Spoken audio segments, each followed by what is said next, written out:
ഇന്ന് നമ്മൾ പഠിക്കാൻ പോകുന്നത് എങ്ങനെയാണ് ഒരു ബ്ലോഗ് സ്വന്തമായി ക്രിയേറ്റ് ചെയ്യുക എന്നാണ്. നമ്മൾ യൂസ് ചെയ്യുന്ന വെബ്സൈറ്റ് wordpress.com എന്നതാണ്. ഇതിൽ വളരെ എളുപ്പത്തിൽ നമുക്ക് ബ്ലോഗ് ക്രിയേറ്റ് ചെയ്യാൻ പറ്റും. ഇതിൻ്റെ അകത്ത് വെബ്സൈറ്റ് അടക്കം ക്രിയേറ്റ് ചെയ്യാൻ പറ്റുന്നതാണ്. അപ്പോൾ അതിൽ നമ്മൾ ആദ്യമായി നമ്മുടെ അക്കൗണ്ട് വെച്ച് ലോഗിൻ ചെയ്യേണ്ടതാണ്.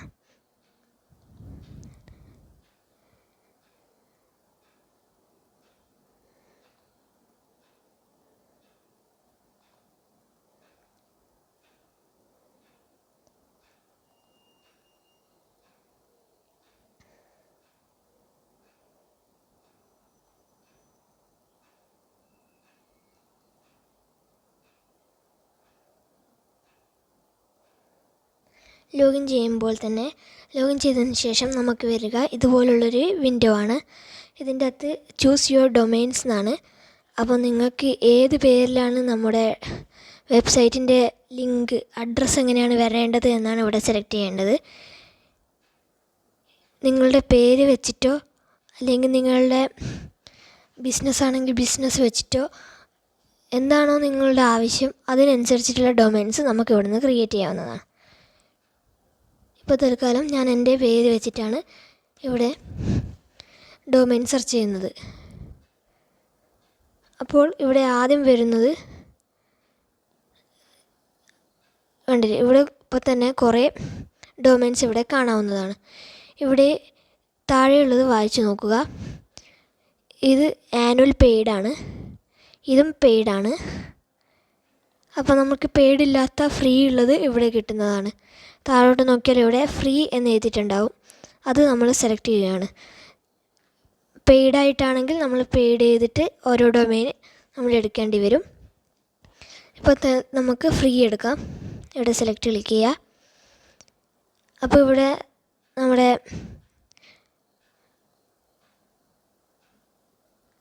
ബില്ല് വരുന്നതാണ്. ഫ്രീ ആയതുകൊണ്ട് ഇവിടെ പൈസയൊന്നും കൊടുക്കേണ്ടതില്ല. കണ്ടിന്യൂ. ഇവിടെ ഫ്രീ, പേഴ്സണൽ, പ്രീമിയം, ബിസിനസ് പോലുള്ള പല പ്ലാനുകളും ഇവിടെ ലഭിക്കുന്നതാണ്. നമ്മളിപ്പോൾ ഫ്രീ തന്നെയാണ് എടുക്കുന്നത്.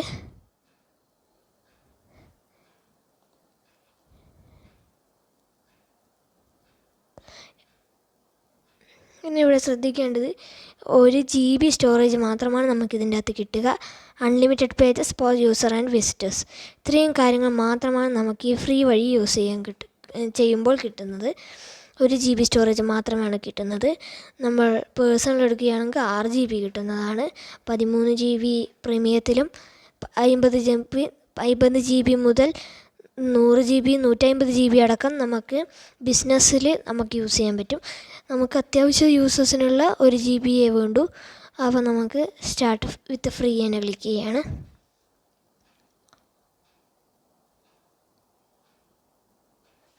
ഇപ്പോൾ നമ്മുടെ വെബ്സൈറ്റ് അഥവാ ബ്ലോഗ് ക്രിയേറ്റ് ചെയ്തിട്ടുണ്ട്. ഇപ്പോൾ ഇതാണ് നമ്മുടെ സൈറ്റ് തുടക്കത്തിൽ കാണുന്നത്. ഇവിടെ നമുക്ക് സൈറ്റ് സെറ്റപ്പുകളുണ്ട്. ഇതിൻ്റെ അകത്ത് എല്ലാം ഓരോന്നായി നമുക്ക് ചെയ്യാം.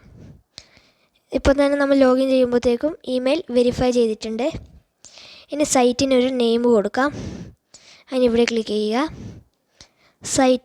സൈറ്റിൻ്റെ പേര് എന്താണോ കൊടുക്കേണ്ടത് അത് കൊടുക്കുക. ടാഗ് ലൈൻ എന്തെങ്കിലും വേണമെങ്കിൽ അത് കൊടുക്കുക.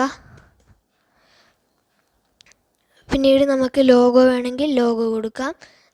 കസ്റ്റം അഡ്രസ്സ് വേണമെങ്കിൽ അഡ്രസ്സ് കൊടുക്കാം. ലാംഗ്വേജ് കൊടുക്കാം. ടൈം സോണ് എന്നിവയൊക്കെ കൊടുക്കാം. പിന്നെ ലോഞ്ച് ചെയ്യാനായോ എന്ന് ചോദിക്കുന്നുണ്ട്. ഇപ്പോൾ കമ്മിങ് സൂൺ എന്നാണ് നമ്മൾ ഈ ലിങ്കിൽ ക്ലിക്ക് ചെയ്ത് നോക്കിയാൽ കാണുക. ലോഞ്ച് ചെയ്യുന്നത് വരെ.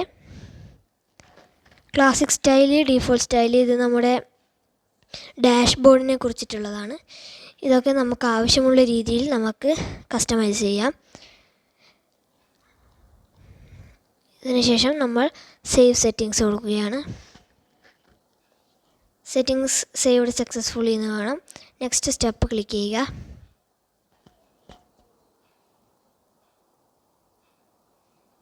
പിന്നീട് അപ്ഡേറ്റ് യുവർ ഡിസൈൻ എന്നുണ്ട്. Install the mobile app. ഇത് നമുക്ക് മൊബൈലും ഇതേപോലെ തന്നെ ചെയ്യാൻ പറ്റുന്നതാണ്. പോസ്റ്റ് ചെയ്യുക, പിന്നെ ലോഞ്ച് ചെയ്യുക. ഈ ഓർഡറിലാണ് നമ്മൾ ഓരോന്ന് ചെയ്യേണ്ടത്. ഇത് നമ്മുടെ ബ്ലോഗിൻ്റെ തുടക്കം മാത്രമാണ്. ഇതിന് ശേഷം എന്തൊക്കെ ചെയ്യണമെന്ന് നമ്മൾ അടുത്ത വീഡിയോയിൽ പറയുന്നതാണ്. അപ്പോൾ നിങ്ങൾക്കിതിന് തുടർച്ചയായിട്ടുള്ള വീഡിയോ വേണമെന്നുണ്ടെങ്കിൽ നിങ്ങൾ താഴെ കമൻറ്റ് ചെയ്താൽ മതി. ഇതിനുള്ള നെക്സ്റ്റ് പാർട്ടുമായി നമ്മൾ അടുത്ത വീഡിയോയിൽ വരുന്നതാണ്.